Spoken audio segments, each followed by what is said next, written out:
Welcome back. Welcome back. You man, Diamond K in here, of course.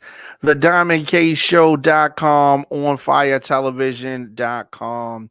We are witnessing history in the making. Judge Ketanji Brown Jackson is expected to be confirmed as the first Black woman Supreme Court justice this week. So we had a bipartisan group of senators vote today to advance her nomination. So a nomination goes to the next stage. So there was the Senate Judiciary Committee, which voted 11-11. Senate Majority Leader Chuck Schumer called for a vote to break the deadlock, break the tie, and send her nomination to the floor. So what does this mean? So they have a small group that is a committee and votes on whether something should go to the entire group. And that is what has happened. Like I said, history in the making. Every Democrat and 3 Republicans, Susan Collins of Maine, Mitt Romney of Utah, and Lisa Murkowski of Alaska, voted in support of Judge Jackson. So, oh yes, you know some of those Republicans are mad. Why y'all mad? Why y'all mad? Senate Republican and Democrat leaders agree that Judge Jackson is qualified.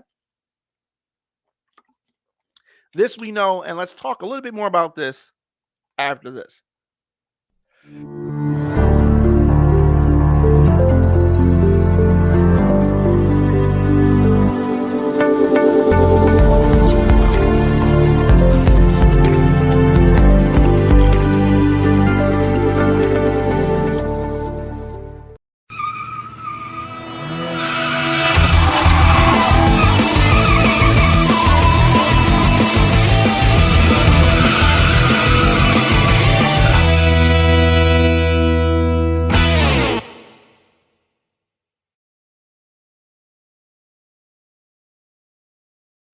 And we are back. As I said, history in the making. The Republicans and the Democrats all agree that Judge Jackson is very well qualified. Now, I say this because almost all of the Republican senators are expected to oppose her vote. They expect to oppose her. Judge Jackson is 51 years old, and she sits on DC's federal appellate court. She's been considered a front runner for this vacancy ever since Justice Breyer announced his retirement.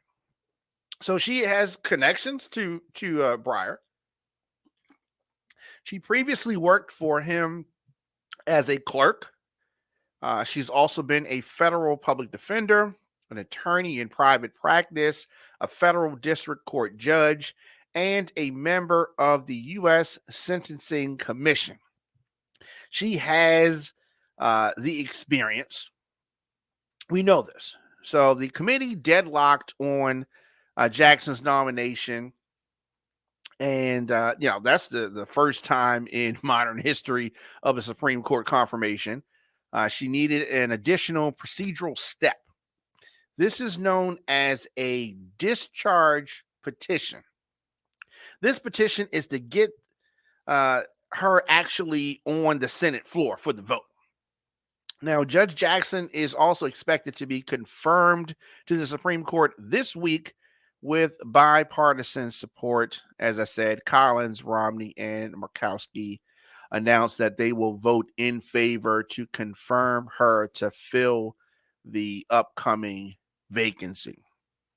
So, in recent times, this process has become a lot more charged, a lot more political than it has been in the past. The fact that Jackson will replace a fellow Democratic appointee on the high court, it's not going to represent a meaningful change. It does not make her proceedings any less partisan, though. The makeup of the court is not going to change. She's replacing someone who has a similar view as her. So that part is not any difference.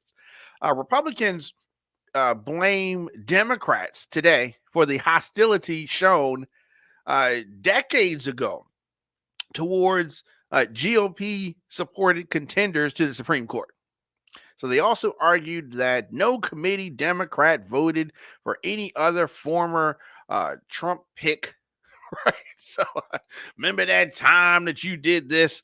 Now, for Democrats, Republicans changed the game with their refusal to give Obama nominee Merrick Garland a hearing back in 2016. Oh, but of course, Republicans, they don't want to talk about that. They only want to talk about how they've been wronged. One of the many things wrong with politics, it's a whole lot about the whataboutism. You did this to me, I did this to you, and back and forth back and forth.